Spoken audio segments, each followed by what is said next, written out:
Hey guys, so today's video is going to be a little bit different. It's going to be me going through some of the problems that were common mistakes on the quiz from yesterday. I think some of you guys may be rushed because I can see how much time you spent on each question and how much time overall, but I think some of you really did try your best and drew things out, and we still just have some misunderstandings. So this is going to help you if you want to go back and fix your answers from yesterday if you didn't get the grade that you wanted. But it's also going to help you with your task for today because we're going to do a little bit more equivalent fractions practice. Okay, so let's get started. So one of the problems that I saw that we were having a lot of difficulty with was finding an equivalent fraction to a fraction given. So it would give you, say, 3/4, and it would say, which of these fractions is equal to this? Well, if you didn't draw it out, sometimes it can be really hard to visualize. So that's my first step. So I'm going to see if, I'm going to see if 6/8 is equal. Okay? So first, we got to make sure we're drawing the same size whole. So if you're drawing a picture, you can't compare the two fractions if your whole is not the same size. So I'm going to draw two rectangles that are the exact same size, okay? And what I'm going to do is I'm going to make this one into fourths. Remember, the denominator tells us how many pieces or parts in the whole. I'm going to split it in half again, and that gives me fourths, okay? I'm going to shade in 3 of those because it says 3/4. So I now have 3/4 shaded. And this one says 6/8. So I'm going to draw fourths, okay? And then I'm going to split those fourths in half because if each fourth is now 2 pieces, that gives me eighths because 4 times 2 is 8, sorry. So now you have 1, 2, 3, 4, 5, 6, 7, 8 parts. And it says I need to color 6. So 1, 2, 3, 4, 5, 6. So now we can see, are these equivalent? Well, yes, they are, because they may have different numerators and denominators, but you can draw a straight line down and just see that these take up the same amount of space. Okay? So something else that you can see is that I doubled my denominator, right? So I had 4 pieces here, I doubled that.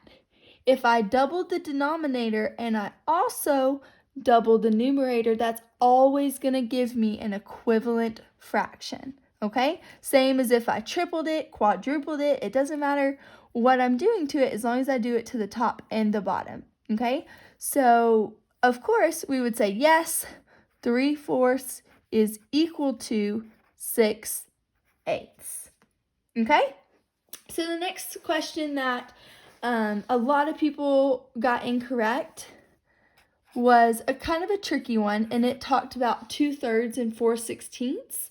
And what happened on that one is it only gave you the last piece, and we haven't done any like this. I just wanted to see your explanations. It gave you that. Well, if we're assuming every piece is that size, that would mean it would look something like this, and that would give you 2/3. So that would still be 2/3. Okay? That was just a quick little give me for the quiz that you took. Okay? The next thing is if you have pieces of cake, like that problem asked, remember, if you have, I'm not going to give you the exact problem from the quiz, but let's say you have 6/7 or 3/4. Okay, let's draw a model again to show that. So if we have 6/7, let me draw that for you. 7ths are a little harder to draw. 1, 2, 3, 4, 5, 6 pieces. 6 lines give you 7 pieces. And you need 1, 2, 3, 4, 5, 6 of them. Okay. The reason I didn't draw a circle for this one is 7ths is really hard to do for a circle. So even though it is a cake, you can, or if it's a pie, you can still use a rectangle to show your model if you need to. So this shows me 6/7. Now I'm going to show 3/4 again. Remember, my hole needs to be the same size. And I'm going to color in 3 of those. Okay? They look about the same. However, 6/7 is a little bit larger. Okay? So it's closer to one hole. And if you think about it, that's because a 7th is going to be smaller than a 4th. Okay? That's what we talked about, because the pieces are split, or the hole is split into 7 pieces, which makes smaller pieces, compared to this hole is split into 4 pieces, which means each piece is going to be larger to fill up the entire hole. Okay, so yes, this one is greater. However, which one has more cake left would be this one, because it's larger and it has smaller pieces. And if you only took one piece out of this one, you would have more cake left than if you took one piece out of this one, because the 4th is larger than the 7th. Hope that made a lot more sense than it did before. Okay? And then the last one was finding a fraction in between. I saw a lot of people have trouble with that one. To find a fraction in between, you cannot have a fraction that is equal to one of the fractions you're given. So if you're given a half, let's say, and 8/9, that's just a random fraction. If you gave me 2/4, that would be equal to 1/2. So that doesn't fit in between, okay? So in between needs to be a number that is greater than 1/2 and less than 8/9, okay? So for example, you could say, let's see, you could say 3/4. You could say any number, you could draw it, so that's always a good strategy. If you had a half, okay, anything but from here to where 8/9 would be, so 1, 2, 3, 4, 5, 6, 7, 8, so that gives me 9 pieces.